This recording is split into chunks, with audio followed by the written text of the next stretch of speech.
空鳥已飛向北方，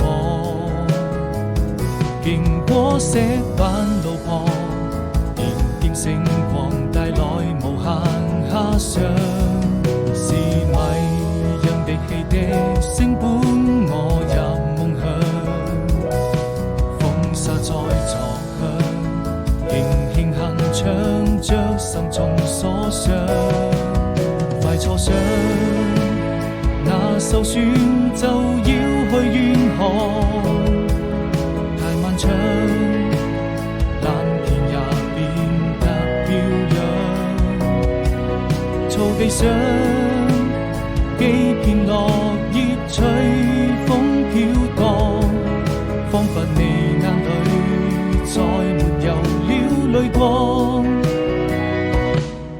伸出一雙翅膀，